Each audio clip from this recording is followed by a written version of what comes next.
going to start reading the book, The Gun Rights War by Neil Knox. It's compiled and annotated by his son, Chris Knox. On the inside of the front, it says, Dispatches from the Front Lines, 1966 through 2000. On the back cover, Neil Knox, the hero of the Second Amendment. That's by a quote by Tanya Mateska, former executive director of the NRA-ILA.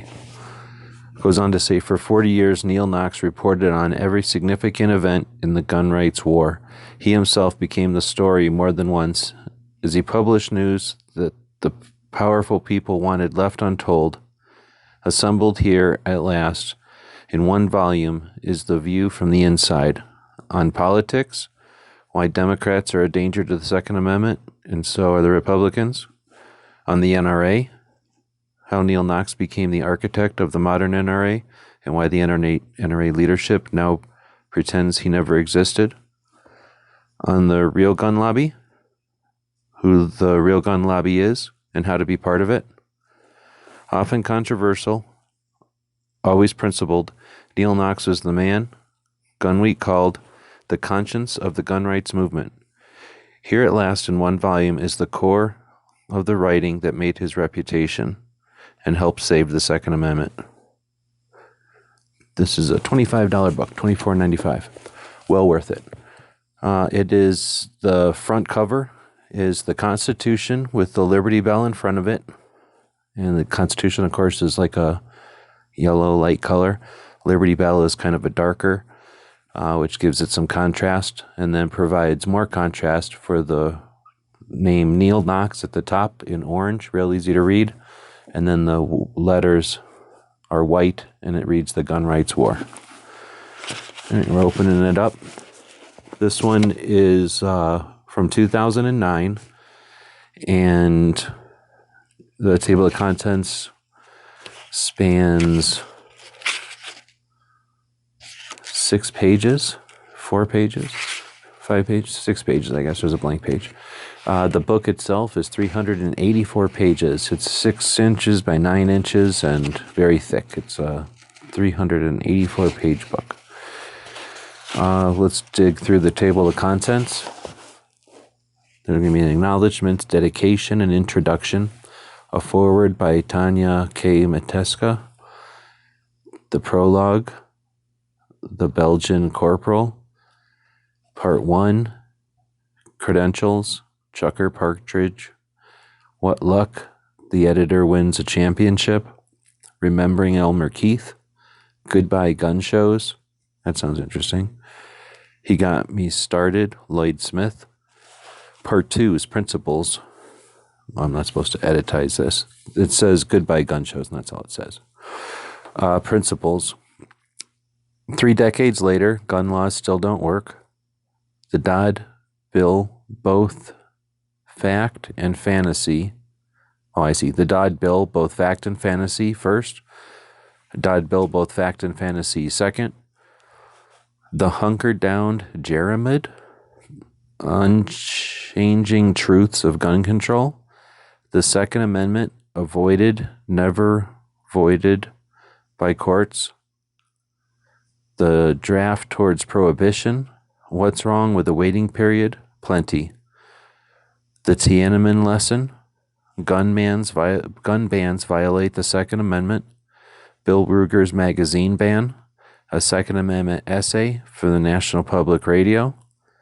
Mr. Jefferson on militia. Ultimate confiscation. Each of these is page to 3 pages long, it looks like. The next section is the culture war. Absence of malice, selective censorship, better tried by 12, the Bernie Getz affair, self-defense ads draw fire, prohibition in small bites,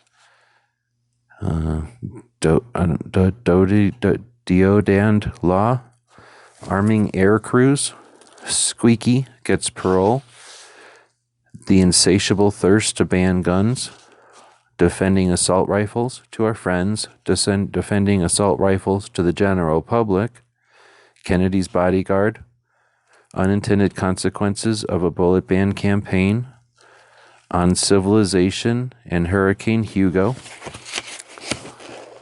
Lesson from Russia, The Los Angeles Legacy, Sad, Wonderful Great Britain, Florida Defenseless Tourists, The Panicky Middle Class, Targeting Brutality, Teens and Guns, Grabbers Never Satisfied, Rhino Ammo Hoax, Jackbooted NRA Bashing, The Totalitarianism, a July 4th Essay, On Arming Somali Mothers.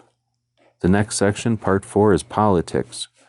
The sections are The Virtuous Senator Glenn, Treasury Form 4473 and the Paperwork Reduction Act, Frey Appointment, a Slap in the Face, Reagan Re-Election Endorsement, Waiting Periods, The Battle Begins, Keep the Second Out of Court for Now, Why Not Ban Plastic Guns, A Lead Bullet Ban, Republicans Refuse to Dance with Who Brung 'Em, An Embarrassing Court, Perot Out, Clinton Wins, An Unrepentant Bush, Brady Bill Testimony, Brady Bill Law Signed, FFL to $600, HCI Kitchen Sink Filed, Regained Respect, Crying Sham Passes, A Pox on the 103rd, What an Election, Clinton Blames NRA, Gun Politics, the importance of keeping promises. Next section is called The Gun Lobby.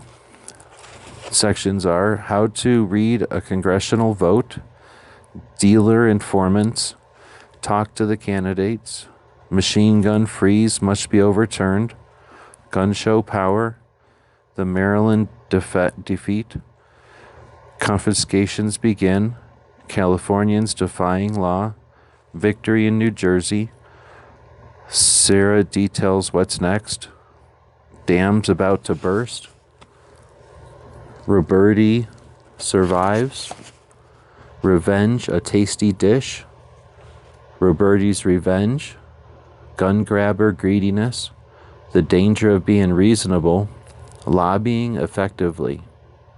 The next section is Part 6, Dark Passages, Exploring the CIA Connection, Coincidences, The Assault Weapons Hysteria, The Woman Who Almost Stopped a Massacre, Dr. Greta's Counterattack, The Waco Horror, Waco Warrant Flimsy, JPFO Proves Me Wrong, Bloomberg Gun Law Reform, Ruby Ridge Findings, Senate Waco Hearings, Principal Gun Saves Lives.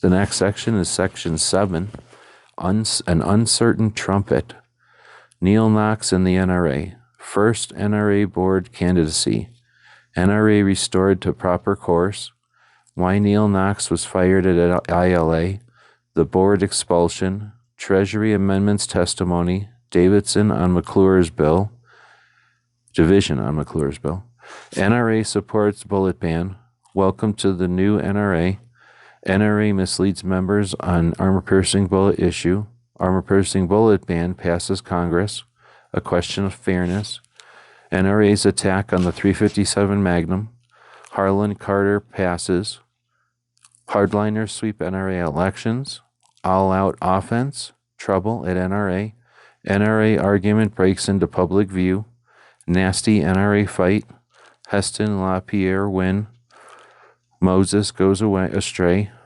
Fallout from Heston's Gaffes, NRA Finances Improve, Ethics Compliant, Complaint,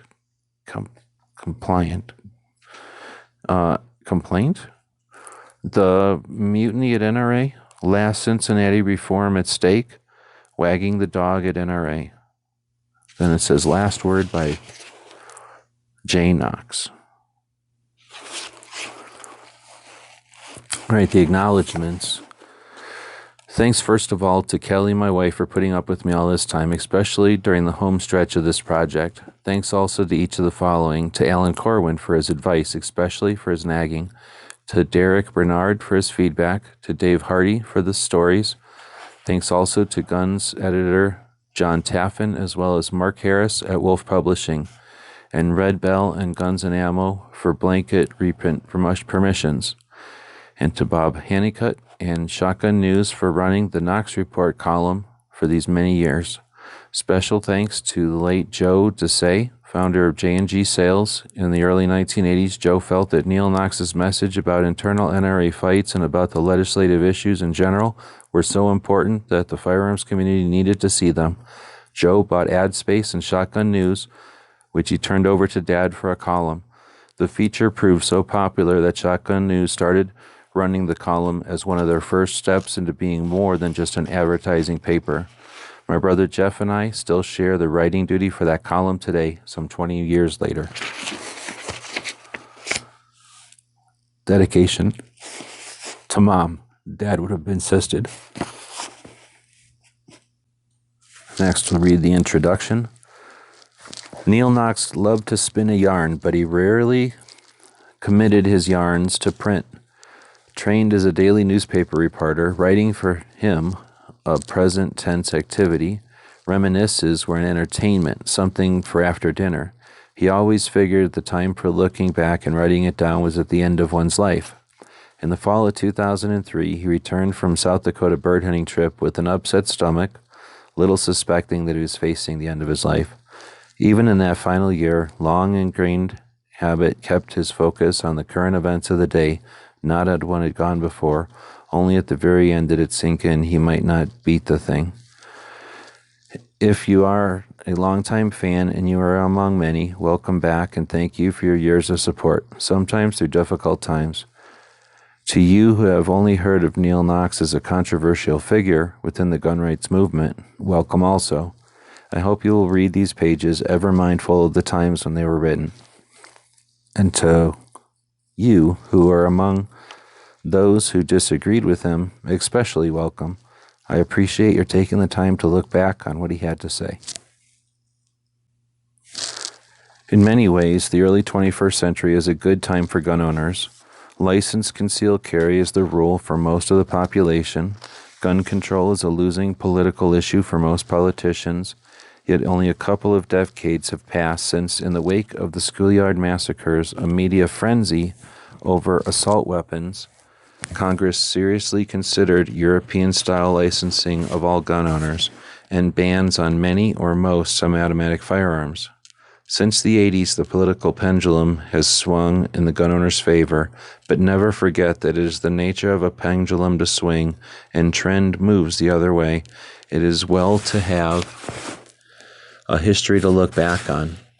This is the purpose of this long overdue project. Most of the volume at hand has been culled from more than 20 years of computer files. A few earlier articles have been transcribed from published sources. Because he wrote so widely, I've taken the editor's prerogative of categorizing the pieces into major categories.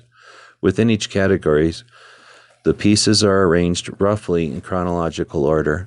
Dates usually reflect the date of writing, not necessarily of publication.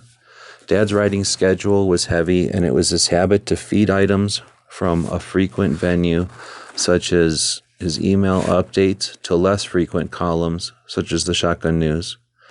Those in turn became grist for the monthly columns that appeared in the Hand Loader and Rifle magazines, the American Rifleman and Guns and Ammo, and his own bi-monthly newsletter, the Hardcore Report. Given the transitional nature of his writing, it is often impossible to say where or even whether an item was published. In my role as editor, I've worked for a light editorial touch, mostly just keeping out of the way. I've added pre- and post notes to some pieces and setting them off in a distinctive font, the same as this introduction.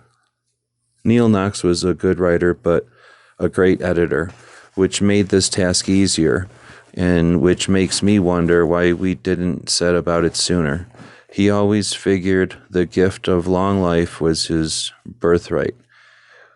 We came from a long line of old codgers, but he didn't get to be one of them. Here is wisdom. Don't let the merely urgent get in the way of the vitally important. I miss his physical presence mightily. Years later, I still catch myself picking up the phone to call him. But I'm rarely blessed to hear his voice in his writing. He has been present with me as I have traveled his files. Sometimes a piece raises more questions than it answers about a specific event. It's especially frustrating when I can remember him talking, often at length, about some matter that appears as a few tense words in a tiny computer file. But I can't call to mind the details. That's part of life. The big pieces go on with us, but we can't keep every last detail. I would be remiss to close without mentioning the two central forces in Neil Knox's life. The first was his wife and my mother, J. Knox.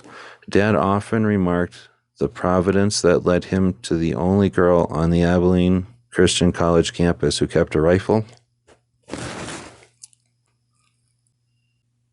in her dormitory closet.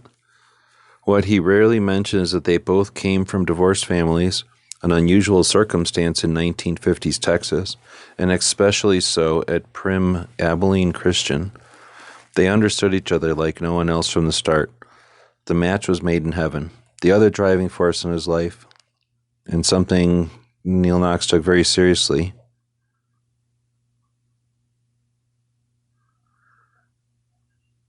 while he did not wear his religion on his sleeve, he was a committed Christian with a deep faith in God's providence. That providence had brought him the love of his life and set him on a path that allowed him to spend a half a century at the center of a battle he believed with all his being. He did not simply believe in his work, he felt called to it in exactly the same sense that a minister is called to his work.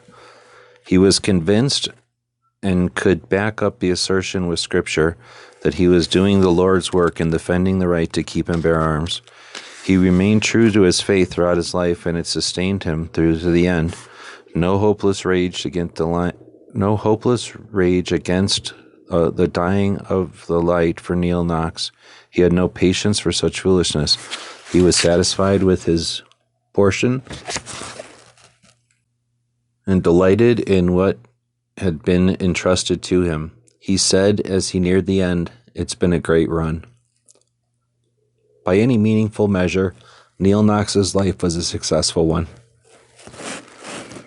How blessed is the man who has made the Lord his trust. That's Psalms, I don't know how to say that, 44. That's from his son Chris Knox. Next is the foreword by Tanya K. Mateska. I knew of Neil Knox during the 1960s when I was a young mother and housewife, but also legislative activist for gun rights. I read Gun Week from cover to cover in order to write letters to my U.S. Senator, the infamous Senator Tom Dodd. In those days, there was no NRA lobbying group. The NRA membership learned about legislation 2 or 3 months after the fact, and then it was only in a cursory manner.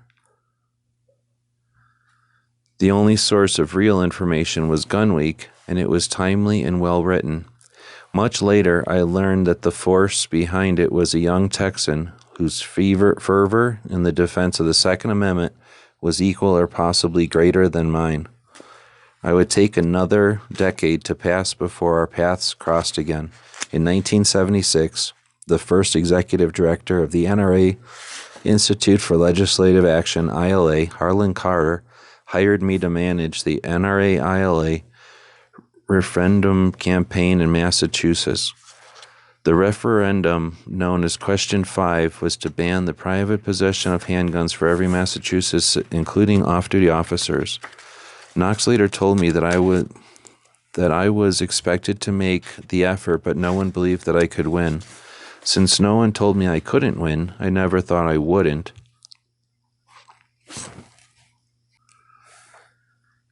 And when we did, Question 5 failed 70-30. As a result, I went to work for HA in the spring of 1977 as the director of state and local affairs. That put me right in the middle of the 1977 NRA Cincinnati Revolution. My dog's throwing up. That's not in the book. It was in Cincinnati that I met Neil for the first time. He wasn't a big man in stature, but he had big ideas and the drive and energy to implement them. During the summer of 1977, he visited ILA and talked with some of the staff, me included. Yet the first time he made a profound impression was the day he walked into the ILA as executive director. He told all of us in his corner office that we were going to take the fight to our enemies on Capitol Hill, BATF, and to all the 50 states. His enthusiasm and determination made a very positive impression on me. Thanks to Neil Knox, in great part, national registration and its resulting confiscation, as he retold many times in the story of Belgium Corporal, it has not come to pass in the United States. He warned gun owners over and over again about the perils of what I call the salami technique of legislation, politicians taking one slice at a time and telling their constituents that it is all they are after. His mantra is that the gun laws do not reduce crime has become the watchword of thousands of gun activists. In reading these articles, many that I have read when originally published, I was struck not only by their timeliness, but their timelessness. The chapter entitled Goodbye Gun Shows could just as easily been written in 2006 as it was 40 years ago. He writes, a federal agency acting under provisions as an anti-crime law has launched a move that may be the death knell of organized gun shows, lifeblood of antique arms collecting. That could just as easily describe the Bureau of Alcohol, Tobacco, BTFE, effort to in the fall of 2005 to check out the homes of gun purchasers who had complied with both federal and state laws when buying guns at a gun show. When asked why Gun Week, yes, it is still very viable and important publication for gun owners, why agents were illegally conducting residency checks, BATFE answered, in order to verify legality of firearms purchasers, residency checks on every purchaser were done. In my mind, I can still hear Neil expounding on this treacherous behavior of the BATFE, and then see him pounding out his story of indignation on his computer. Besides the government, Neil directed his wrath against those who believed and betrayed Second Amendment rights. He did it in the chapters entitled Bill Ruger's Magazine Ban, The Hunker Down Jeremad, and all the pieces in Part 7, NRA and Uncertain Trumpet. He defended the Second Amendment with all his being, and he decried any compromise of principle. As a writer, lobbyist, and political strategist, but first and foremost, he was a gun owner. He truly loved firearms and everything about them. When he came to the ILA, he was surprised that many of the staff members were really not interested in guns or shooting. He organized a trip to the Marine Corps base at Quantico so we could learn about shooting different types of firearms and ammunition. But as his habit, during many of the demonstrations and instructions, he would interject himself into a lecture and end up overshadowing the Marine who had been told to educate us. Neil was never at a loss for words, and he loved to talk, especially about guns. As a writer, he was a true reporter. He wrote from a particular perspective, but that perspective did not get in the way of his clarity and unambiguously reporting the facts of the situation. Reading his descriptions of events on Capitol Hill is a window on the legislative process. Reading his bill analysis is an education on the law, and reading what he called his evergreen pieces is a call to action in defense on Second Amendment and indeed freedom itself. He was a lucky man. He left a wonderful legacy. We, who were lucky enough to have known him, worked with him, and called him a friend, miss him. Those who didn't have the privilege of knowing him have this book in which he leaves not only a history of his time, but principles and a primer to continue in his footsteps, defending and protecting the Second Amendment. That's Tanya K. Mateska. All right, now there's the prologue.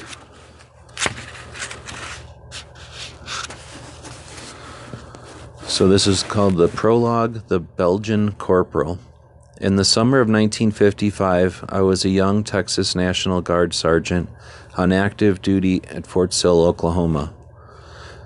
A corporal in my squad was a Belgian-American named Charles Denauer, and an old man as far as most of us were concerned, being well over 30. Charlie commanded a certain amount of our respect, for not only was he older than the rest of us, he had lived in Belgium when the Germans rolled across the Low Countries by passing the Maginot Line on their way into France. He had seen war. One soft Oklahoma afternoon, sitting on a bunk on a half-light of an old wooden barracks, he told me his story. In Charlie's little town in Belgium, there lived an old man, a gunsmith. The old man was friendly with the kids and welcomed them to the shop. He had once even been an armorer to the King of Belgium, according to Charlie. He told us of the wonderful guns and the old man crafted using only hand tools. There were double shotguns and fine rifles with beautiful hardwood stocks and gorgeous engraving and inlay. Charlie liked the old man and enjoyed looking at the guns. He often did chores around the shop. One day, the gunsmith sent for Charlie. Arriving at the shop, Charlie found the old man carefully oiling and wrapping guns in oilcloth and paper. Charlie asked what he was doing. The old gunsmith gestured to a piece of paper on the workbench and said that the order had come for him to register all the guns. He was to list every gun with a description of it on a piece of paper and then send the paper to the government. The old man had no intention of complying with the regulation law and had summoned Charlie to help him bury the guns at the railroad crossing. Charlie had asked why he didn't simply comply with the order and keep the guns. The old man, with tears in his eyes, replied to the boy, "If I register them, they will be taken away." A year or two later, the Blitzkrieg rolled across the Low Countries. A day not long after the war arrived in Charlie's town, a squad of German SS troops banged on the door of the house that Charlie knew well. The family had twin sons about Charlie's age. The twins were his best friends, and the officer displayed a paper describing a Luger pistol, a relic of the Great War, and ordered the father to produce it. That old gun had been lost, stolen, or misplaced sometime after it had been registered. The father explained he did not know where it was. The officer told the father that he had exactly 15 minutes to produce the weapon. The father turned their home upside down, no pistol. They returned to the SS officer empty-handed. The officer gave the order, and the soldiers herded the family outside while the troops called the entire town out onto the square. There on the town square, the SS machine-gunned the entire family: father, mother, Charlie's two friends, their older brother, and a baby sister.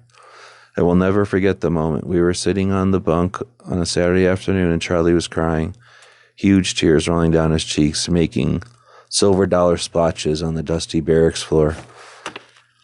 That was my conversation from a casual gun owner to one who was that was my conversion from a casual gun owner to one who was determined to prevent such a thing ever happening in America. Later, that summer when I had returned home, I went to the president of West Texas Sportsman Club in Abilene and told him I wanted to be on the legislative committee. He replied that we didn't have a legislative committee, but I was now the chairman. I, who had never given a thought to gun laws, had been eyeball deep in the gun control fight ever since. As the newly minted legislative committee chairman of the West Texas Sportsman Club, I set myself to research. I had never before read the Second Amendment, but now noticed the American Rifleman published it in its masthead. I was delighted to learn that the Constitution prohibited laws like Belgium's. There was no battle to fight, I thought. We were covered. I have since learned that the words about a militia and the right of the people to keep and bear, while important, mean as much to a determined enemy as the Maginot Line did to Hitler. Rather than depend on Second Amendment to protect our rights, I've learned that we must protect our Second Amendment and the precious rights it recognizes. Now this is the editor's note. Neil Knox published this story a couple of times, once in a letter to supporters as a part of a speech to a rally against the Clinton assault weapons ban. I knew it almost by heart as a frequent after-dinner story in answer to questions of how he got into the gun issue. I remember asking him if he didn't beat the drum on his story. Why he didn't beat the drum on his story. Since it was so moving to me, I thought it would impress others. He replied that many returning World War II GIs told versions of the same story and that it was a standard argument against gun laws. And like so many standard arguments, it seems to weaken with repetition. He felt the story was too important to allow it to become trite. The naive and all too common response to this and similar histories is to say, well, that can't happen in America. But if that were so, it couldn't happen in a place like Belgium either, a storybook land known for windmills, canals, and chocolate. But it did happen there. And it has happened in America. The difference between Nazi atrocities and those in America is only a matter of scale and frequency. In 1993, a Waco debacle proceeded from a suspicion that a compound might contain a trigger mechanism that required a $200 tax stamp. Randy Weaver's home and family were shot up because Weaver failed to appear after selling a crudely hacksawn shotgun barrel that might have been an inch under the arbitrary limit, and as so also required a tax stamp. Kenyan somebody had a dummy hand grenade that required no permit. Federal agents dressed in jeans and t-shirts kicked in his door and shot him as he tried to defend himself with an antique pistol. Waco, Ruby Ridge, and the Ballo incident, and dozens of other less publicized but no less real horrors have proven that such things indeed can happen in America. Neil Knox's life work was to make sure such incidents remain rare. Next will be part 1, and thank you for listening.